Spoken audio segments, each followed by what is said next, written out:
Les agradecemos mucho que se hayan conectado a esta conferencia de prensa. En primer término, vamos a tener una presentación a cargo de Sofía Belmar, presidenta de AMIS, y Recaredo Arias, director general de AMIS. Les vamos a presentar pues las conclusiones de nuestro encuentro digital y el seguimiento a nuestras cifras de COVID-19, ¿no? Y posteriormente a la presentación tendremos nuestra sesión de preguntas. Tiene la palabra Sofía Belmar. Muchas gracias, María Luisa, y gracias a todos los medios de comunicación por su interés en conectarse a nuestro primer encuentro digital que tuvo como propósito analizar y generar propuestas de valor para la industria de seguros a la luz de la pandemia y a la luz de los retos que tiene la industria per se. Si vamos a la presentación, por favor.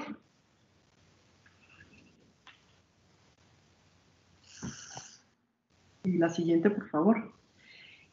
Bueno, yo lo que diría como gran encabezado de esto es que COVID, si bien es una coyuntura que abre una oportunidad para la industria de acercamiento con la sociedad.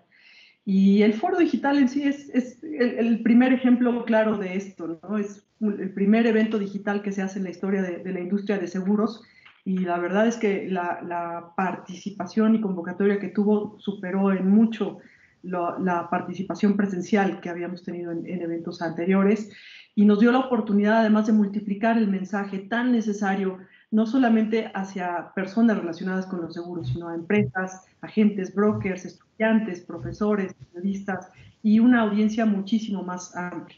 Nuestro estimado de alcance de impacto en medios tanto tradicionales como digitales asciende a los 30 millones de personas, y tuvimos el honor de contar con 39 extraordinarios ponentes, tanto nacionales como internacionales. Y bueno, si bien como reto en la industria el COVID, no solamente para seguros, sino creo que para toda la sociedad y la economía en su conjunto, cambió nuestro panorama de ver el riesgo, como industria tenemos no solamente que mantenernos a la par de los cambios, sino anticiparnos a la misma y ver la oportunidad de atender nuevas necesidades y perfiles de riesgo a la luz de la pandemia. Como lo dije al principio, es una coyuntura que abre una oportunidad para la industria de acercamiento con la sociedad. Si vamos a la siguiente.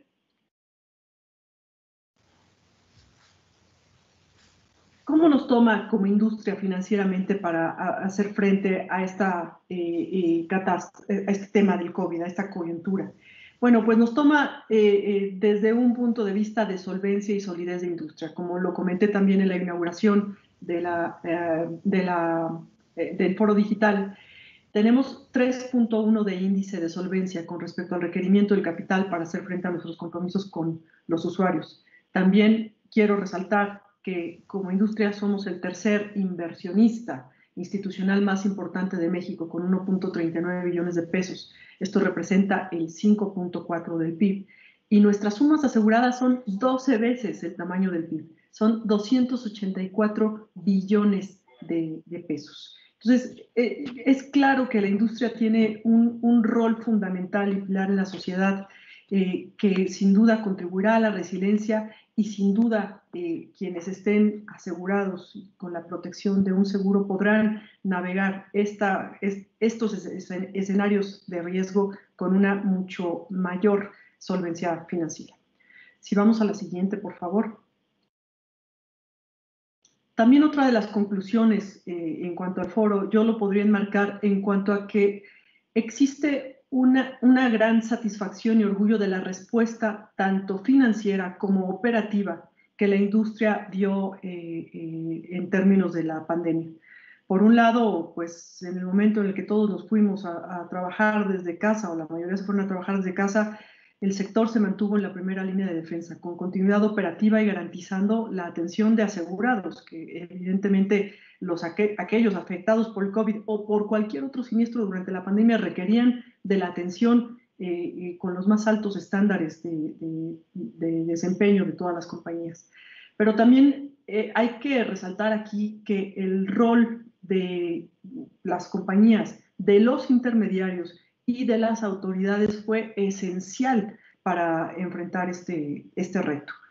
Los intermediarios, en este caso los agentes de seguros, brokers, etcétera, también llevaron a digitalizar sus propios procesos en armonía con lo que estaban haciendo las compañías de seguros. Se hizo innovación en términos de productos tradicionales y en diversos canales. Yo diría que esto fue un salto cuántico en términos de innovación digital para la industria, hecha en muy pocas semanas, ni siquiera meses, en muy pocas semanas.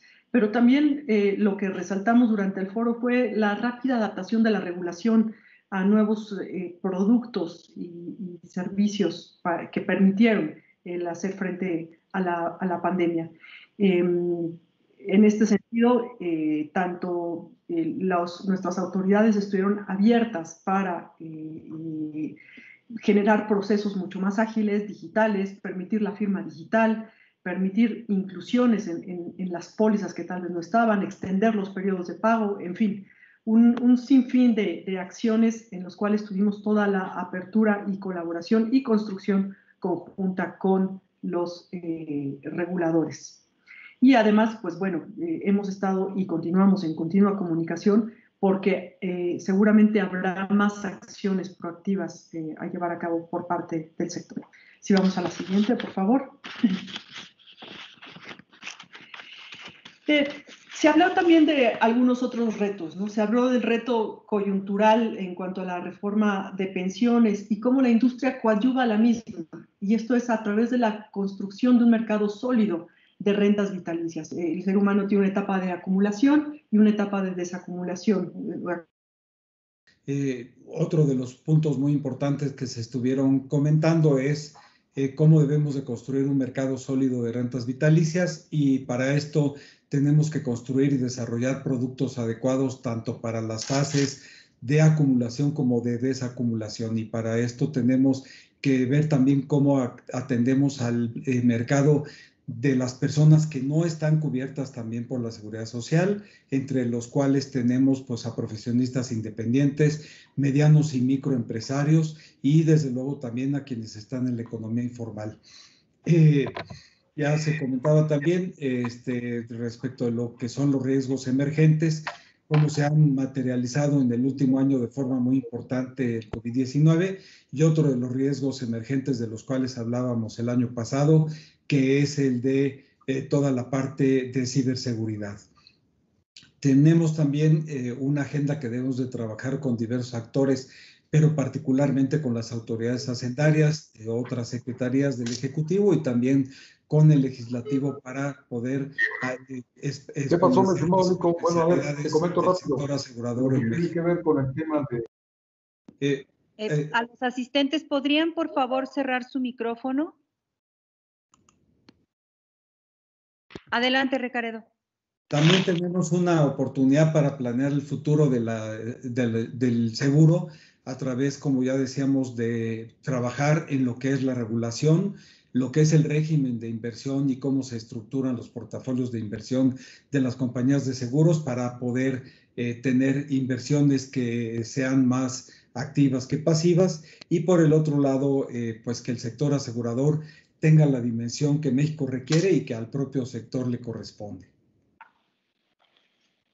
Adelante. Sofía, ¿quieres intentar? A ver, ¿me escuchan ahí? Sí, perfecto. Muy bien. Gracias. Bueno, también un punto muy importante que se dio en este foro es el tema de abrirnos a ponentes mucho más diversos y escuchar diferentes voces dentro del mismo. En este sentido, una de las principales lecciones que nos llevamos es un mensaje que resuena para nosotros como industria. La gente está consciente de que enfrenta un riesgo, pero no necesariamente sabe que puede resolverlo a través de un seguro. Y este es un mensaje muy importante. Y en ese sentido, pues bueno, nuestra penetración de primas con respecto al PIB como industria es del 2.38%. Esto si se compara contra países de la OCDE, que es del 7.24%, pues nos deja ahí una oportunidad de penetración muy importante, ¿no? Y escuchamos diversas voces durante el foro que nos hablaban de que la inclusión y diversidad tiene que ser algo en lo que la industria se mueva en esa dirección. No solamente inclusión desde el punto de vista de reconocer la diversidad social en cuanto a la inclusión femenina en el ámbito económico y laboral, sino también en cuanto a llegar a segmentos de población que no necesariamente han sido en el pasado el público objetivo del seguro, ¿no? Y en ese sentido también tuvimos un panel de influencers en el cual participaron Daniel Sosa, Daniel Urías y Ofelia Pastrana, ella representante de la comunidad LGBT, y por primera vez tuvimos un panel en este sentido, que también nos llevaron a la reflexión de cómo el mundo ha cambiado y cómo la sociedad ha evolucionado hacia un esquema familiar, económico y social diferente tal vez al paradigma con el que nació la industria hace muchas décadas. Entonces, en ese sentido, creo que las enseñanzas para el sector son múltiples y además tenemos toda la convicción de ir en esa dirección para ampliar mucho más el número de mexicanos a los cuales protegemos. Si vamos a la siguiente. Otro tema importante y que es un gran dilema ahora en la pandemia y que otra vez la evolución digital se aceleró en todos sentidos y que vemos gente que antes ni siquiera nos hubiéramos imaginado conectada a una computadora de todas las edades y actividades de todo tipo en medios digitales en cuanto a agentes de seguros y distribución digital. Y acá creo que de los grandes mensajes es, sin lugar a dudas, que todo el tema de tecnología será un pilar fundamental, por un lado, para reforzar la actividad que los agentes realizan, optimizando tareas que no necesariamente son de asesoría o acompañamiento de las necesidades del cliente, pero sí optimizando procesos, sobre todo administrativos, papelería, firmas digitales, siniestros digitales, en fin, tareas que hoy tal vez el agente tiene que dedicar mucho tiempo y que finalmente en el reparto de ese tiempo le quitan tiempo para la asesoría y acompañamiento de los clientes. Pero la distribución digital también es muy interesante desde el punto de vista de comercio electrónico para nuevas oportunidades de inclusión financiera, sobre todo acercándonos a nuevos segmentos de población en los cuales puede haber un producto tal vez mucho más estandarizado, mucho más sencillo, de coberturas más simples, muy específicas, en donde la transición digital sea una puerta de entrada para ampliar y redimensionar el público con el que tenemos alcance en la industria. Si vamos a la siguiente, por favor. Y bueno, el tema de ciberseguridad, pues este es un tema que es preocupación también de todas las industrias. Hoy en día, como aseguradores, tenemos hay personas presencialmente trabajando en las oficinas, pero la mayoría continúan trabajando desde casa. ¿Esto qué implica? Primero, la utilización de una red casera, que no necesariamente tiene los firewalls y los niveles de seguridad que la red que se tiene en las empresas, donde se están corriendo procesos de siniestros, procesos de suscripción, procesos de pago de comisiones, en fin, una serie de cuestiones en las cuales el riesgo cibernético se vuelve un tema en el cual también para la industria se incrementa esto, ¿no? Y esto conlleva a la necesidad de gestionar y mitigar eficazmente cualquier tipo de riesgo asociado con lo mismo, ¿no?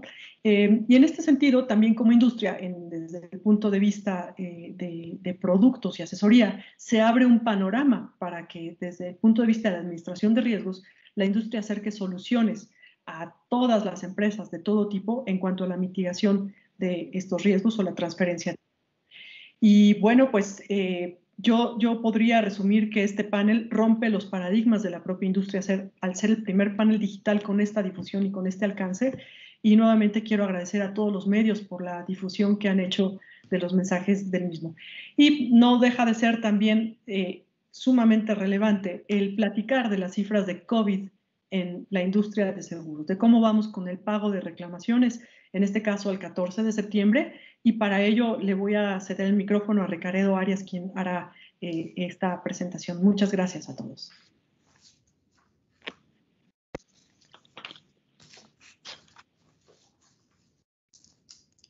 Sí, la que sigue, por favor. Vamos a ver entonces las cifras de todo lo que es cómo va evolucionando, como lo hemos venido viendo cada semana, todo lo que ha impactado para el sector asegurador el COVID-19. Y aquí, entre otras cosas, vemos cómo ya en este momento, al corte de hace una semana, se ubica todo lo que hemos nosotros indemnizado, tanto por concepto de seguros de gastos médicos como de seguro de vida, hasta 354 millones de dólares, con lo cual en este momento ya nos ubicamos, como en algún momento lo habíamos previsto, como el 10º evento asegurado más alto de la historia de los seguros en México.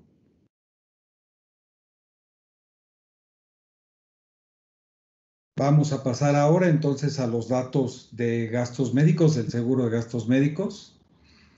Y en estos vemos, por ejemplo, cómo hemos llegado ya al día 14 de septiembre a 4,060 millones de pesos indemnizados por lo que corresponde a seguro de gastos médicos, como decíamos, con 10,237 personas indemnizadas. Con esto tenemos un incremento en la última semana en monto del 5.1% y del 5.6% en el número de casos. El caso de mayor monto ahora es de 21.4 millones de pesos y el avance en indemnizaciones al momento de este corte es del 66%. Las defunciones acumuladas al último momento de personas que estaban aseguradas en gastos médicos y que lamentablemente fallecieron llega a 571 personas. El monto promedio que estamos indemnizando por atención hospitalaria es de 396,647 pesos.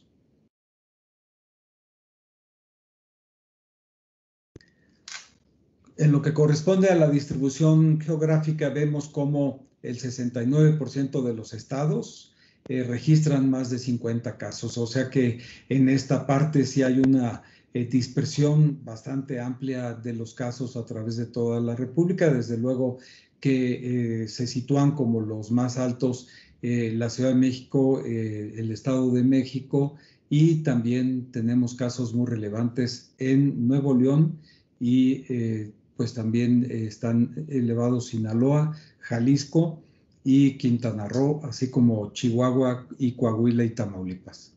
Veracruz también tiene un número alto de 225. En lo que corresponde al comparativo que hemos venido haciendo semana con semana, vemos cómo de los 700,580 casos con COVID-19 en el país, solo el 1.46% contaba con un seguro, que es un monto muy bajo. No es el caso del número de asegurados con respecto al total de la población, en donde tenemos asegurado más o menos el 9% de la población. Y en el caso de la tasa de letalidad, en la población asegurada esta es del 6%, en tanto que en la población en general es del 10.5%.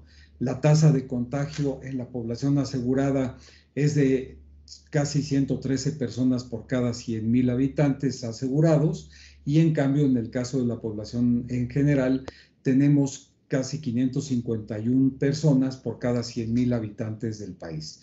O sea que, como vemos, todavía es mucho más baja la tasa de contagio entre los asegurados. En lo que corresponde a cómo se distribuye por rango de edad, y aquí en esta lámina en donde presentamos de otra forma esta información, vemos cómo semana a semana sigue confirmándose que la mayor parte de los casos ocurren a personas entre 40 a 59 años de edad, quedando en segundo lugar de 50 a 59 años y después de 30 a 39 años.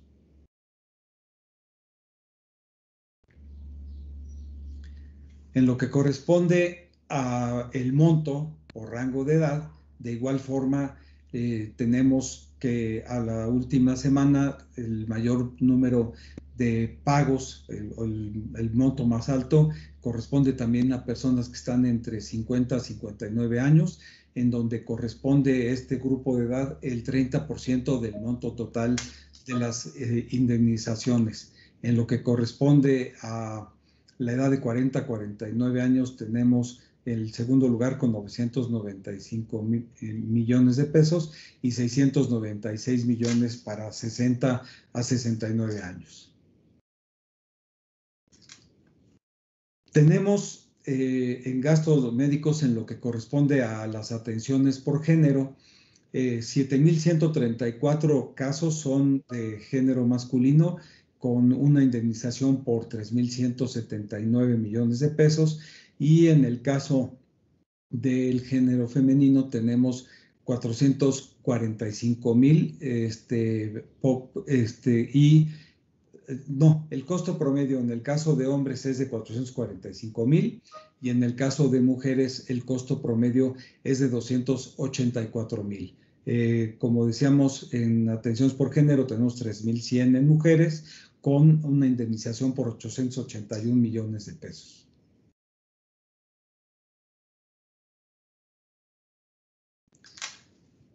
En lo que corresponde al tipo de internamiento, cómo van evolucionando los costos, en el caso de internamiento hospitalario, tenemos un costo promedio de 405,000 pesos.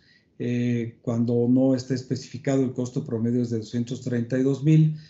Cuando se trata de personas que tienen que acudir a la unidad de cuidados intensivos, tenemos 969,000 pesos.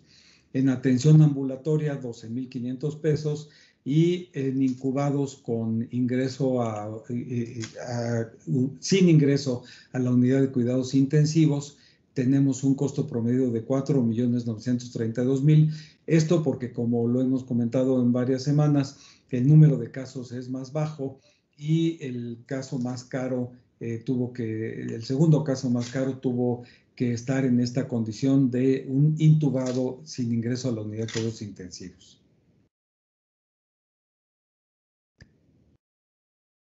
También de las personas que lamentablemente han fallecido, del total, el 30% de las personas que han sido atendidas por seguro de gastos médicos y que fallecieron, 168, o sea, el 30%, está en la edad de 50 a 59 años. Ahora vamos a pasar a los casos en seguro de vida, cómo se han evolucionado las indemnizaciones en seguro de vida. Y tenemos que hace una semana llegamos a 3,580 millones de pesos por el total de las indemnizaciones de seguro de vida, con un incremento en la semana del 9,8%. Y llevamos ya 17,084 casos de personas indemnizadas por seguro de vida, con un incremento del 11,5%. El monto promedio de la indemnización en el seguro de vida es de 215,000 pesos, teniendo el caso de mayor costo con 68,5 millones. Este dato no se ha movido en las últimas semanas.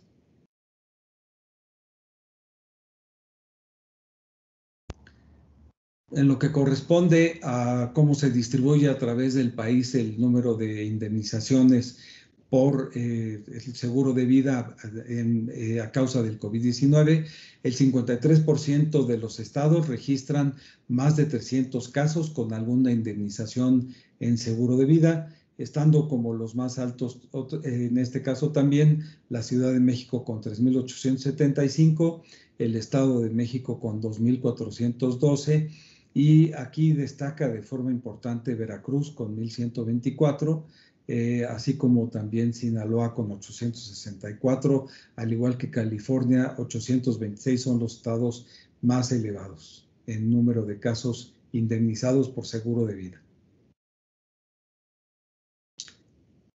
De 50 a 59 años se concentra también por grupo de edad el 32% de todas las indemnizaciones, con 5,465 casos.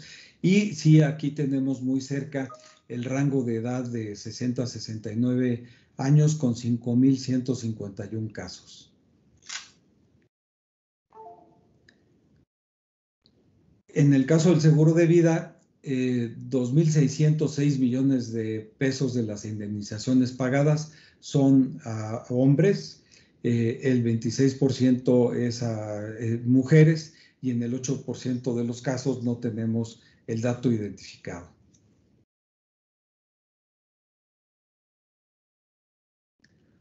Ahora cerramos con el último corte de la cobertura solidaria, que es la donación que hizo el sector asegurador como un reconocimiento a todos los héroes en la atención de todas las personas enfermas de COVID-19 y que lamentablemente fallecieron precisamente por estar atendiendo a dichas personas enfermas y lamentablemente pues tuvieron un desenlace fatal. Llevamos 604 casos al 11 de septiembre indemnizados, con un incremento del 5.4 en esa última semana. Con esto tenemos ya 604 familias beneficiadas con este donativo que hizo el sector asegurador mexicano para solidarizarse con este evento extraordinario que estamos padeciendo. En la forma en la que se distribuye esta cobertura solidaria es que a nivel de la República, curiosamente en la Ciudad de México, el Estado de México y el Estado de Veracruz concentran 1 de cada 2 casos. El 50% de los casos los hemos indemnizado en esas 3 entidades federativas. Adelante. Y se ha mantenido el porcentaje de distribución por el tipo de especialidad que tienen las personas que han fallecido. Los médicos representan el 30% con 182 casos, el personal de enfermería con 94 casos tenemos que representan el 16% y el resto, el 54%, pues son distintas labores como van desde afanador, auxiliar de enfermería, camilleros, psicólogos, radiólogos y trabajadores sociales.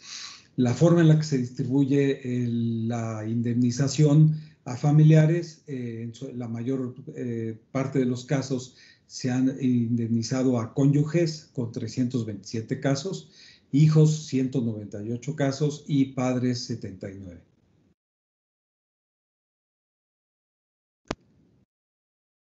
Cada 4 de cada 10 defunciones, en el caso de esta cobertura solidaria, se concentra en personas que van de 51 a 60 años. En este caso sí, el grupo de edad termina siendo también una constante, aunque en otros casos tenemos de 41 a 50 años. Y el personal masculino registra el 72% de los casos. Termina, como ya lo hemos dicho en varias ocasiones, en toda la estadística, tanto en el seguro de gastos médicos como en el de vida y también en lo que corresponde al personal médico, termina siendo el sexo débil el género masculino. Pues con esto concluimos la parte de la presentación de cifras y estamos muy agradecidos con ustedes por su cobertura a todo nuestro encuentro digital. Muchas gracias, Sofía, Ricardo. Tenemos una primera pregunta y el Ángel en Castillo de 24 horas. Gracias, ¿qué tal? Muy buenas tardes a todos. Sofía, Ricardo, sobre este tema de las propuestas que ayer el secretario de Hacienda les planteó, dos cuestiones. La primera, ¿qué tan viable ven ustedes, dada la coyuntura económica y bueno, pues todo lo que está pasando en torno a la forma de pensiones, que se implemente este mercado de rentas vitalicias? ¿Qué beneficios o implicaciones traerían en corto plazo para ustedes como aseguradoras? Y la segunda, respecto a los fondos de inversión o los mecanismos para que inviertan en fondos más productivos, ¿cómo lo están viendo? Y si de cierto modo pues ya tuvieron un acercamiento un tanto, no sé si más formal o más directo con la Secretaría o algunas autoridades para comenzar con este proyecto. Muchas gracias. No sé si me escuchan allí.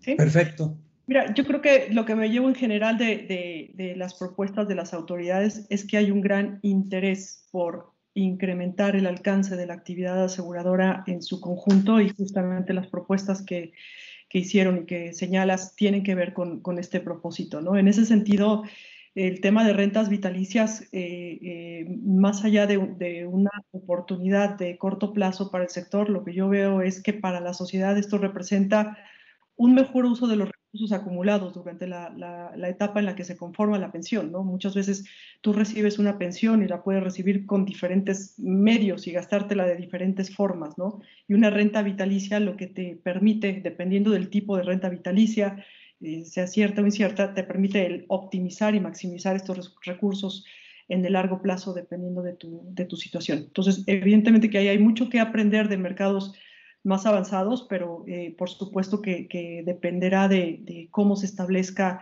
los principios de diseño de producto de las rentas, y en eso se traducirá lo que eso implique para el sector. En términos de inversiones más productivas, siempre hay algo que cuidar dentro de esto y que seguramente será parte del diálogo con las autoridades, que es el match entre activos y pasivos de las aseguradoras.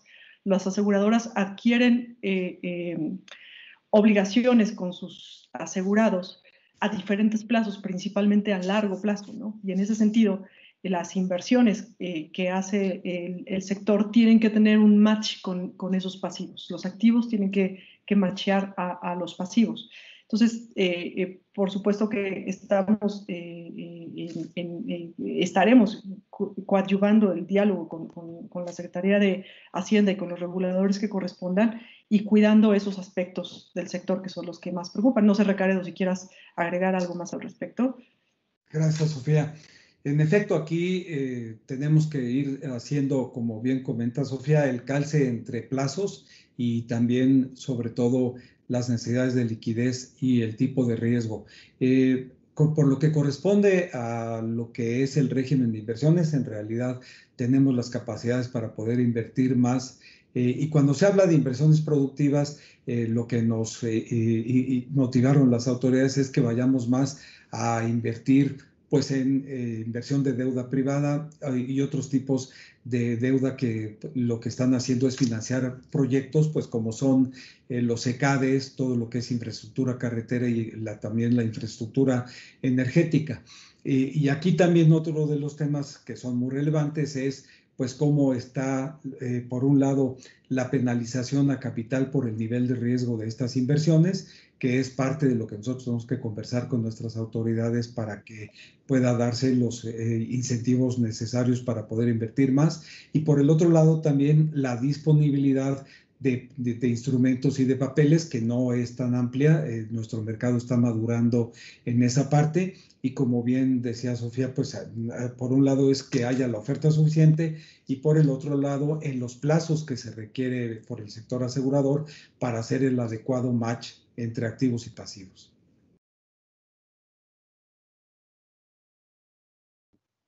A respecto de los acercamientos, desde luego hemos venido conversando con las autoridades y precisamente este es el producto de esa invitación que nos hizo el secretario de Hacienda. Clara Cepeda, del Financiero.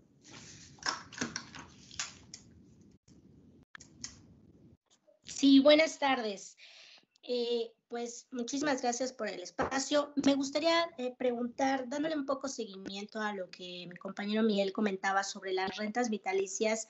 La CONSAR trae un tema sobre rentas vitalicias estandarizadas. ¿Qué tanto el sector de seguros podría estar dando ese cambio a rentas vitalicias más flexibles, de tal manera que todas las generaciones de pensionados pues puedan realmente ser acreedores, puedan tener los recursos para tener pues para comprar una renta vitalicia al momento de su jubilación?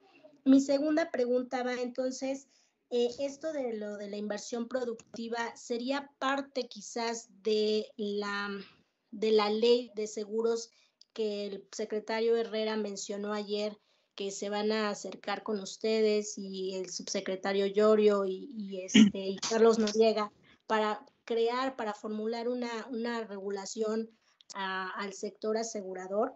Y mi tercer pregunta, ya menciona Recaredo que ya está en el 10º lugar de eventos costosos aseguradoras de COVID-19. ¿Podemos quizás prever que llegue a los niveles del sismo de hace 3 años o podría ser descabellado que quizás pueda llegar a los 642,000 millones de dólares, que más o menos aproximadamente, digo, yo sé que falta mucho todavía, pero vamos, con esta proyección de rebrote del COVID que se está viendo en el mundo y que quizás México no sea ajeno a ello? Gracias. Hola, se cayó mi comunicación otra vez, pero escuché parte de la pregunta. Si quieres empiezo con la última parte, Recaredo, y tú respondes claro, la que me... Mira, en términos de lo del siniestro del COVID, yo haría una diferenciación entre siniestros como el sismo y el del COVID. El sismo es un siniestro que tiene un momento de ocurrencia, digamos, un momento único, tal vez con alguna réplica, y a partir de ese momento de ocurrencia empiezan a dimensionarse las reclamaciones sobre el sismo, ¿no? Eso te permite que en muy poco tiempo, relativamente comparado con el tema de COVID, tienes una idea del impacto total del evento, ¿no? En términos de COVID, yo creo que no hay alguien en el mundo que tenga la bola de cristal sobre qué va a pasar con el asunto de la pandemia, ¿no? Es un hecho, además, que nosotros como aseguradoras no cerramos la suscripción a nuevos riesgos, es decir, nosotros estamos asegurando hoy personas que eventualmente en un futuro, no sabemos cuándo, pueden llegar a presentar una reclamación por COVID. Entonces, es un siniestro que tiene una continuidad en el tiempo muchísimo más prolongada que el siniestro del sismo. Y esto, por supuesto, hará que en el punto donde estamos en la pandemia en México, que se sigan recibiendo reclamaciones. Ahora, dimensionarlo o compararlo con respecto a otro siniestro previamente ocurrido del tipo de sismo, del tipo de huracán, del tipo de inundación, es un cuento difícil en este punto por lo que comento. No tenemos en el mundo una experiencia contra la cual contrastar las cifras y establecer un patrón que nos permita proyectar en dónde va a terminar el punto de la pandemia. Por lo que corresponde a rentas vitalicias, Clara, y gracias por la pregunta, porque en efecto no fue, creo yo, suficiente nuestra respuesta, Miguel Ángel. Tenemos ya trabajo que hemos venido haciendo, llevamos 2 meses trabajando con la Amafore. Si ustedes recuerdan, cuando se anunció toda esta parte del proyecto de reforma legal para hacer una reforma al sistema de pensiones, en donde hay esta previsión para elevar del 6.5 al 15% las aportaciones, bajar las semanas a 750. También se nos hizo una invitación para que pudiéramos pensar en nuevos productos para rentas vitalicias. Entonces hemos venido trabajando ya con las autoridades desde la convención del año pasado, desde abril, para poder tener una mayor flexibilidad en las reglas para lo que son las rentas vitalicias voluntarias, para que las compañías de rentas vitalicias las puedan llevar a cabo. Y en esta última fase lo que estamos haciendo es trabajar juntos, como decíamos, al igual que también con el CCE, con el Consejo Coordinador Empresarial, para desarrollar productos con aportaciones voluntarias que permitan ir generando los fondos, como se dice, la fase de acumulación, y por el otro lado, esos fondos acumulados que en el momento en el que las personas se retiren puedan tener muy buenos productos de rentas vitalicias para transferirles a las compañías de seguros los riesgos de sobrevivencia y también pues la estabilidad de las tasas de interés. Con esto estamos hablando de que el público objetivo para estos productos serían, como lo mencionabas Clara y como lo ha señalado Abraham en la CONSAR, es que sean productos estandarizados que puedan ir a distintos tipos de público. Por un lado, a microempresarios, otros segmentos son pequeños empresarios, inclusive quienes están en la economía informal, y de forma muy importante también hay muchos profesionistas independientes que tienen razonables niveles de ingresos y que desafortunadamente pues no han tenido una previsión para su retiro. Entonces sí, vamos avanzando bastante. Y la parte de las inversiones productivas, Clara, hay una parte que ya hoy contempla el régimen de inversión de las aseguradoras, da bastantes alternativas para la inversión que nos permiten movernos adecuadamente, aunque hay otros tipos de inversión de riesgo que sí tienen límites para poder invertir que son bajos. Entonces esto es parte de lo que tendríamos que revisar con ellos a nivel de ley. Por el otro lado, pues está, como ya comentábamos, ver cómo está el modelo de solvencia y cómo penaliza algunas inversiones. Y finalmente hay otra parte que se puede resolver a través de regulación secundaria, tanto en lo que es el modelo de solvencia como también los límites de inversión en nuestro propio régimen de inversión. Gracias. Gracias, Clara. Genuario Rojas, del asegurador. Hola, buenas tardes. Bueno, primero felicitaciones por su encuentro y luego unas preguntas mínimas. Por una parte, el presidente de Fides dijo que la alianza entre Sui Re y Amazon, a eso se refería para vender seguros de salud, marca el principio del fin del seguro tal como ha sido conocido hasta ahora y que es preciso dejar atrás el pasado. Y por la otra, el presidente de la Comisión Nacional de Seguros y Fianzas lanzó un reto al sector asegurador para innovar, señalando que la innovación no tiene en la regulación un obstáculo destacable y que le toca al sector lograr esa transformación profunda a la que está llamada. Me gustaría conocer cuál es la opinión al respecto, cuál es su opinión de ustedes, si puede confiarse en esa disposición expresada, cómo ha sido la experiencia en ese terreno hasta la fecha y si el sector tomará o no tomará el reto.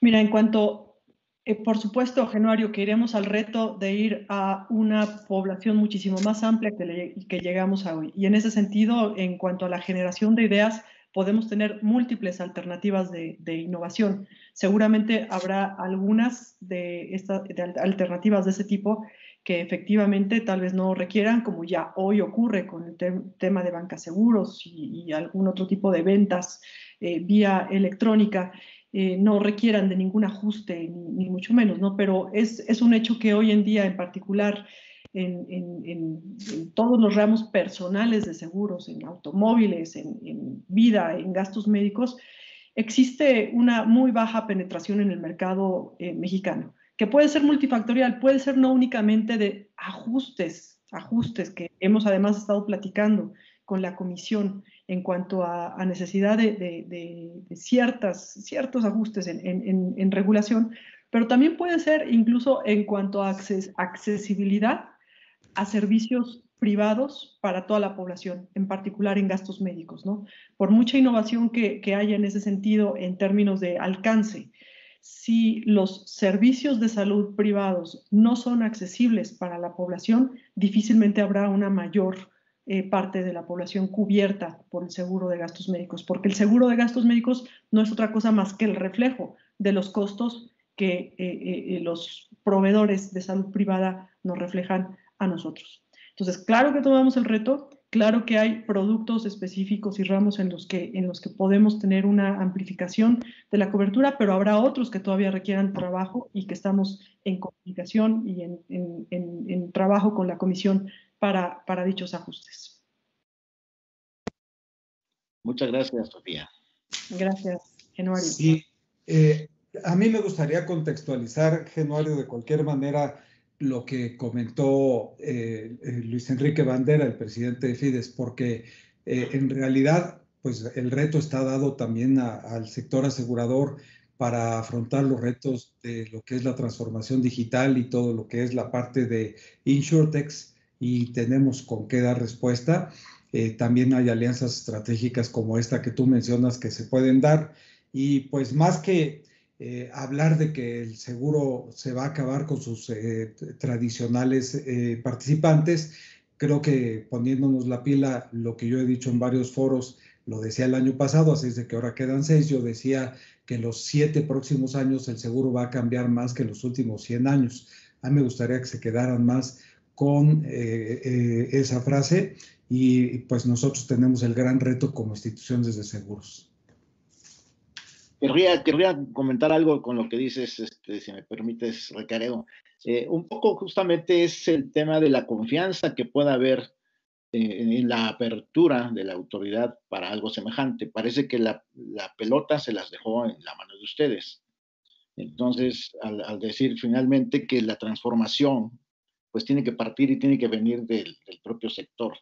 Y la experiencia, de acuerdo con lo que luego se escucha, es que no hay mucha confianza en que realmente a la hora de operar esas iniciativas, las cosas tengan la misma fluidez. Digamos que parecería que todo se queda en el discurso. No sé, quise comentar eso solamente y gracias por sus comentarios también.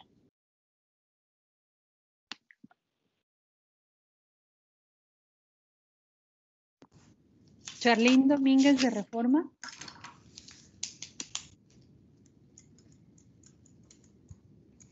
Hola, ¿me escuchan? Adelante, Charlín. Gracias. Bueno, mi primera pregunta es sobre este tema que Amafore justamente adelantó los meses pasados sobre este producto financiero que pretende ser universal, así lo mencionaron, para los trabajadores informales e independientes. Recaredo, no sé si me puedas comentar un poquito de más detalle en qué fase están de este proyecto de, digamos, de seguro de Anatel, como lo mencionaron, que se pretende hacer, en qué fase van, en qué periodo prevén ya anunciar este producto, qué es lo que, digamos, están encontrando para el diseño, qué es lo que entiendo que están trabajando, el diseño de este producto. El segundo tema, me gustaría también saber, ayer el secretario de Hacienda comentó un paquete de reformas al sector asegurador. Me gustaría saber, por parte del sector, qué cambios estarían necesitando en la parte regulatoria tributaria y de inversiones estarían pidiendo en ese caso, como para hablar de un paquete de reformas. Y la tercera, solamente es precisar, un nuevo caso de mayor costo con la parte de las pólizas de gastos médicos mayores de COVID. Nada más es saber si es el mismo del que se ha llevado anteriormente, es el mismo caso, o se trata de un nuevo caso, qué condiciones se presentaron para este nuevo incremento.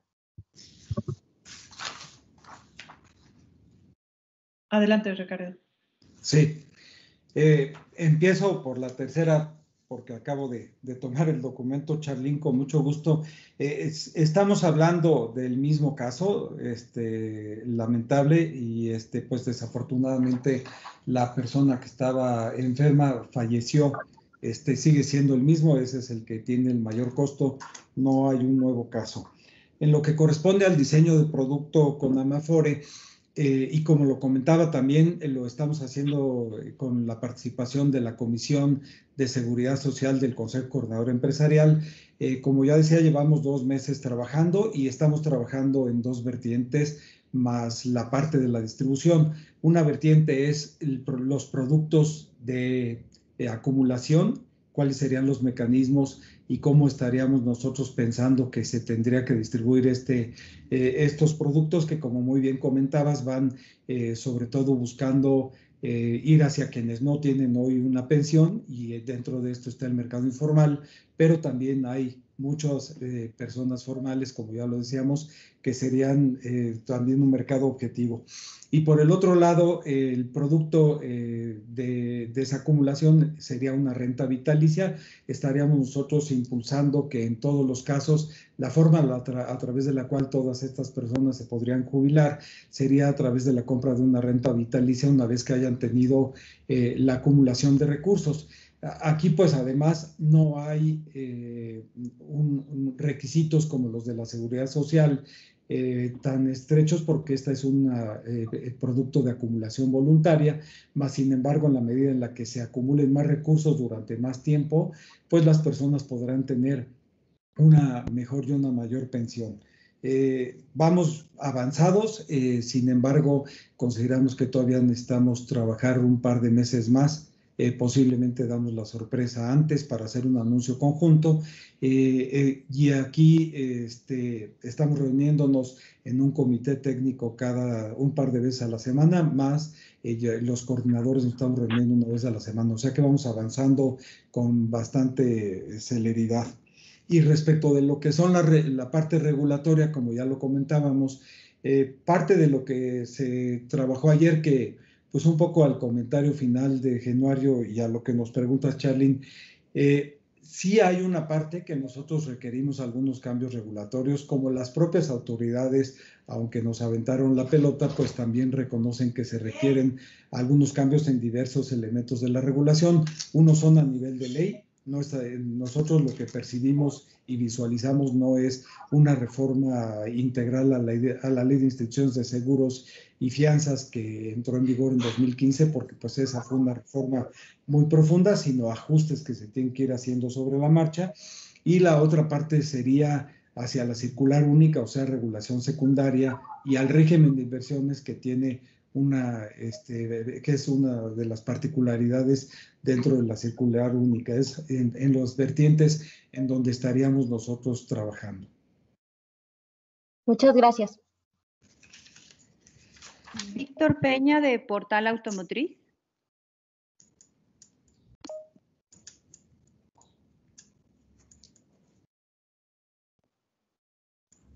¿Nos escuchas, Víctor? Hola, ¿ahí me escuchan? Sí, Víctor, adelante. Perfecto. Gracias. Muy buenas tardes a todas y a todos. Me da mucho gusto saludarles. Aprecio mucho la oportunidad para plantearles una pregunta. De hecho, estaba yo escuchando a los compañeros que han sido muy hábiles con las preguntas. Algunas de ellas ya me las ganaron y quiero ser muy puntual. Esta vez me voy a dirigir a la presidenta de la Asociación Mexicana para preguntarle cómo ha sido esta aventura y desde luego también conocer qué sigue para la presidencia de la AMIS en esta coyuntura planetaria que uno de los secretarios de Hacienda y hoy mexicano destacado en Basilea la llamó coma inducido por primera vez en el planeta. Entonces, el resumen de cómo ha sido esta aventura y qué sigue para adelante, presidenta, si eres tan amable, te aprecio mucho tu respuesta. Perdón, ¿te refieres al tema de la presidencia de AMIS?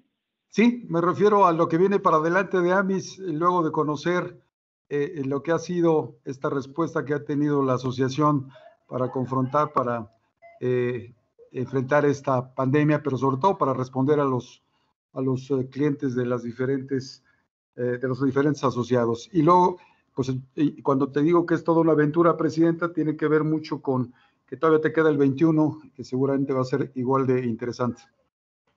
Sí, bueno, mira, es interesante en muchos sentidos. ¿Cómo ha sido? Pues lo primero es que creo que desde que tomé la presidencia no ha habido una reunión en la que estemos todos presenciales, reunidos como compañías, pero la distancia no ha sido una barrera para que mantengamos un espíritu de colaboración entre todas las asociadas, que la verdad es que nunca antes se había logrado temas como lo de la cobertura solidaria, ¿no? Que todas las compañías, las 87 compañías, nos pusiéramos de acuerdo y salir con una iniciativa solidaria a nivel sector. Esto del COVID que nos tomó también pues a la humanidad como un evento totalmente inesperado, nos regresó a nuestros fundamentos. Nuestros fundamentos son de administradores de riesgos, de cuáles son los mecanismos que el ser humano tiene para hacer frente a un riesgo, ¿no? Desde eliminarlo, transferirlo, mitigarlo o asumir, reducirlo o asumirlo o transferirlo.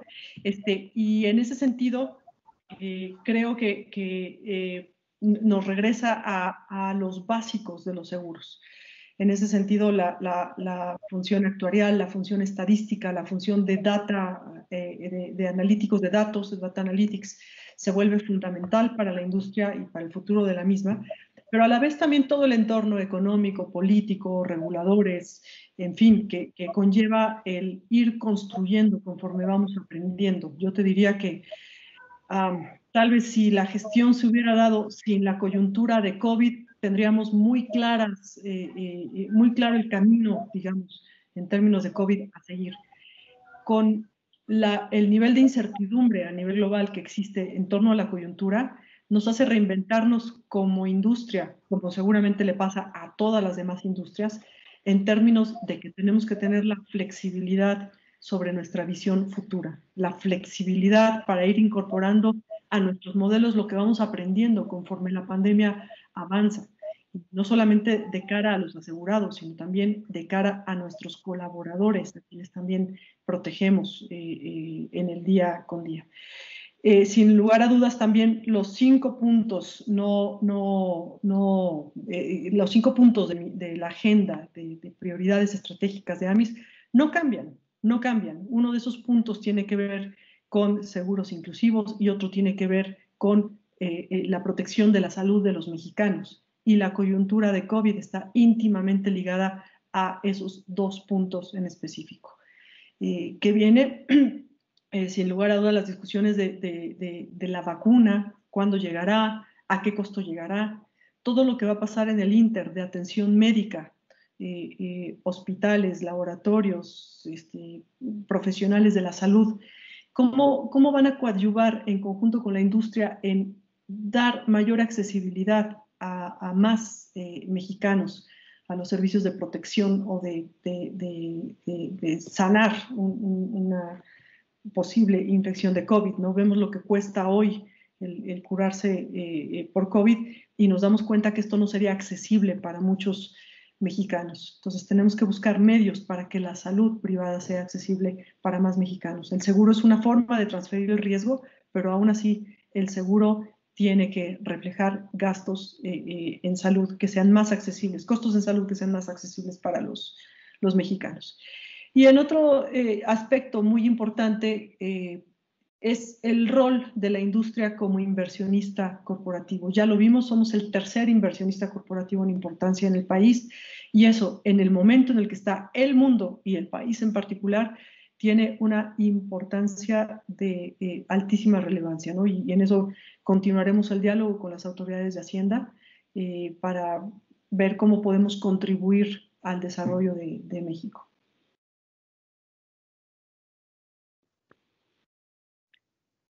Gracias, Sofía. Ángeles Aguilar, de La Razón de México. Hola, ¿qué tal? Muy buenas tardes. ¿Me escuchan? Sí, ¿no? Adelante, Ángeles. Yo les quería preguntar, al principio del año pues se hablaba para el sector de un crecimiento cercano al 2.4%, con toda la situación que estamos viendo, la caída de la economía. Quería ver cuál es la perspectiva que tienen actualmente a nivel sector y si tendrán esta también pues dividida por rubros. Por otro lado, también les quería preguntar acerca de la siniestralidad. A lo largo de la conferencia se hablaba acerca de que la siniestralidad para autos pues se vio beneficiada, ¿no? Que bueno, hubo menos pues robos por toda la situación de contingencia. Pero también quería preguntarles qué tanto aumentó en seguros de vida y en seguros de gastos médicos. Y sobre el tema del riesgo cibernético, que bueno, que es uno de los temas que ya se hablaba desde otras ediciones de este encuentro, quería ver qué tanto representa ya este tipo de coberturas dentro de las primas, ¿no? Qué tanto ya se ha avanzado en este tema. Muchas gracias.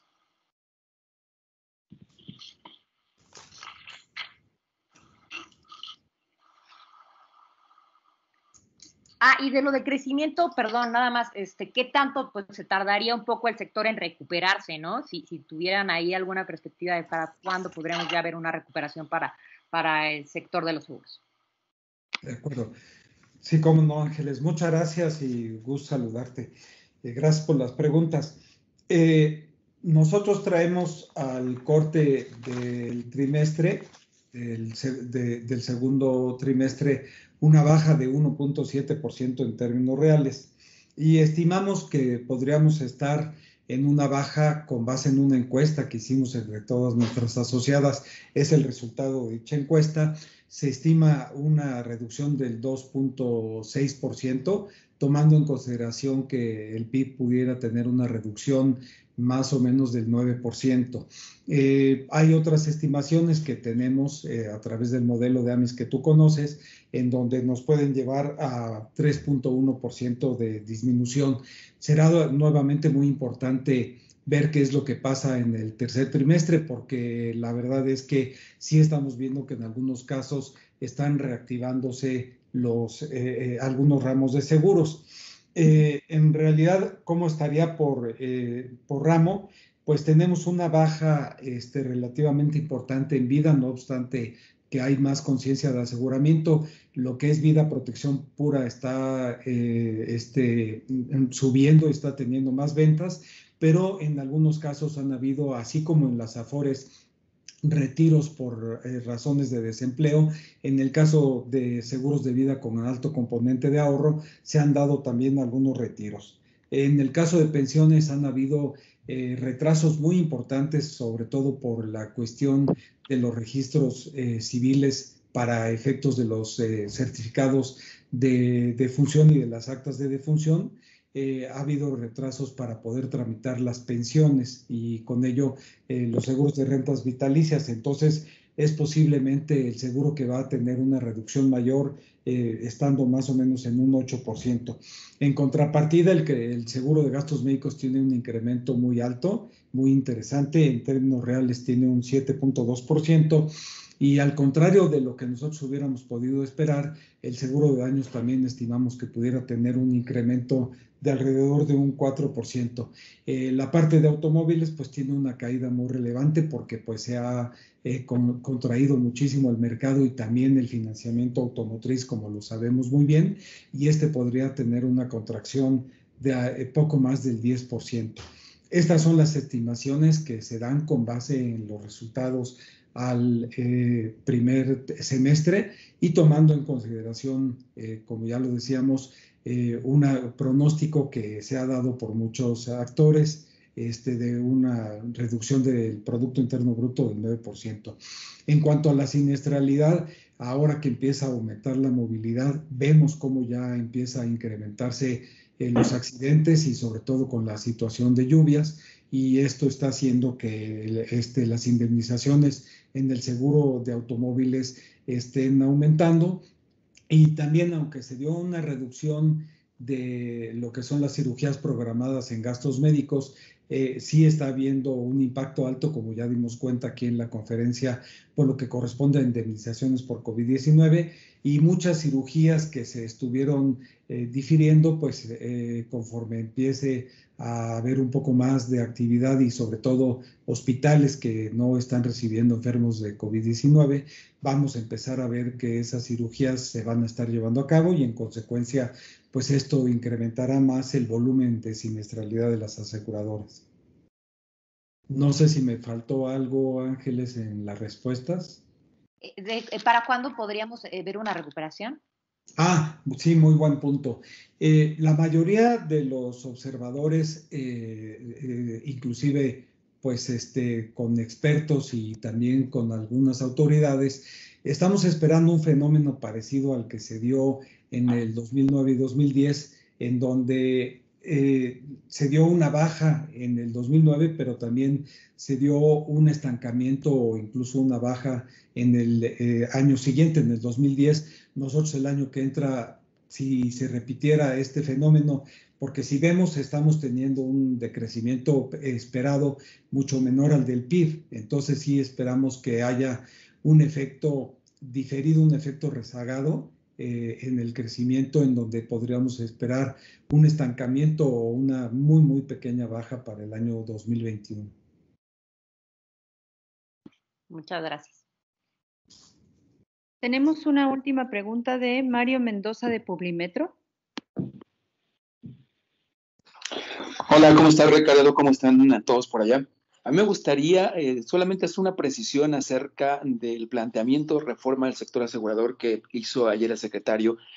Más allá de las leyes secundarias o la normatividad que hay que cambiar, ¿los efectos de esta reforma estarían llevando a productos más baratos para la gente? ¿Estarían en qué sectores las mayores oportunidades o en qué segmentos tienen las mayores oportunidades de que la gente tuviera mayor acceso a una póliza?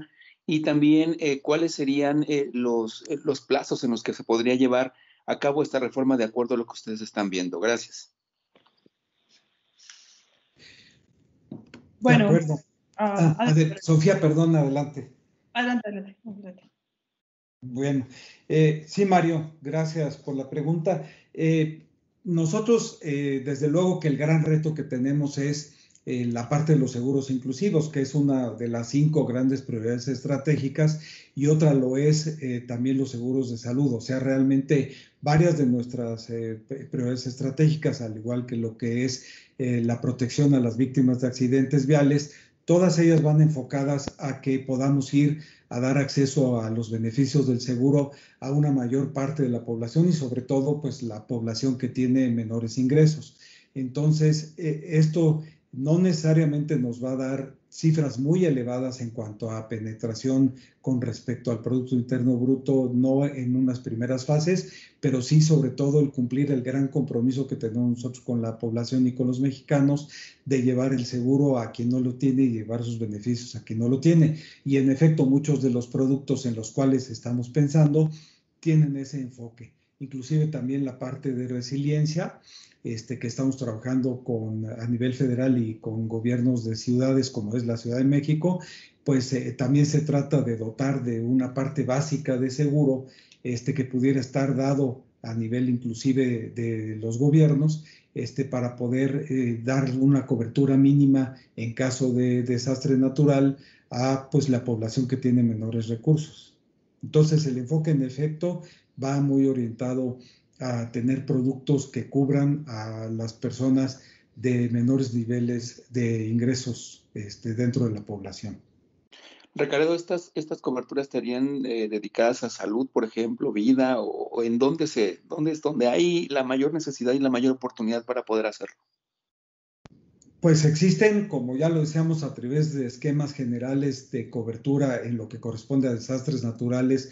Eso pues está dado a los bienes de las personas, y las otras sí tienen que ver, pues como ya habíamos estado comentando antes, con lo que son las rentas vitalicias para el retiro, con lo que sería el seguro de vida y también acciones de salud. En esta parte, pues sí hay un gran reto, como lo comentaba nuestra presidenta Sofía Belmar, en cuanto a los costos de la salud privada, por lo cual pues tenemos un reto muy importante de seguir innovando, y como ustedes lo han visto, pues se han venido desarrollando muchos productos que son indemnizatorios o que tienen coberturas definidas muy particulares para que si estas son las que se tienen que acudir a ellas por parte de los asegurados, pues son las coberturas que se activan.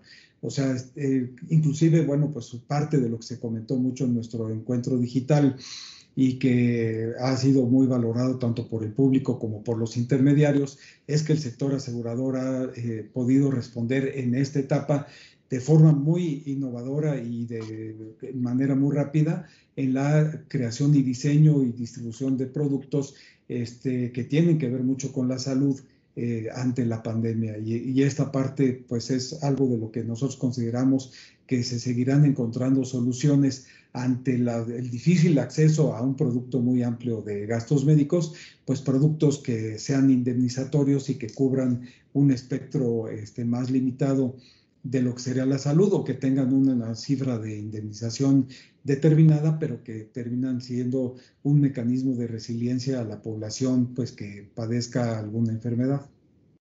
Sé que apenas el secretario anunció y dijo que en las próximas semanas habría reuniones con funcionarios de la Secretaría de Hacienda y ustedes, pero ¿tendrían una previsión? ¿El secretario les ha comentado algo más de cuándo podría esto ya estar en vigor o por lo menos ya presentarse de manera formal? No, es muy difícil poner fechas en este tipo de acciones. Hay cosas, como lo hemos comentado, que ya hemos venido trabajando y dialogando, y no necesariamente, como no todo depende, como ya lo hemos comentado en esta conferencia, de que todo tenga que estar relacionado con cambios en la ley, pues todo esto tendremos con base en las reuniones que tú muy bien apuntas y que se comentaron públicamente, pues algunas acciones se podrán ir implementando primero porque no requieren cambios legales y otras acciones pues tendrán que llevar más hasta que se tenga una reforma legal. Obviamente no van a pasar en este periodo de sesiones del Congreso y pues tendremos que ver en los siguientes meses si estarían listas para el periodo de sesiones de febrero del año que entra. Muchas gracias. Sofía Recaredo, muchas gracias. Muchas gracias a todos los representantes de los medios de comunicación por conectarse a esta conferencia de prensa. Buenas tardes. Hasta luego. María Luisa, Perdón, solamente ahí Ángeles Aguilar, no sé si está conectada, hizo una pregunta en el chat sobre población asegurada en vida. Es 10.6 millones de personas aseguradas, esto es 18.3% de la población económicamente activa. Y de eso, en cuanto a monto, 4.6 billones de pesos son en vida individual y 7.9 billones, o sea, la mayoría está en vida grupo, es decir, pólizas que principalmente dan de prestación las empresas. Gracias. Muchas gracias a todos. Que tengan una buena tarde. Hasta luego. Muy buena tarde y muchas gracias por su cobertura.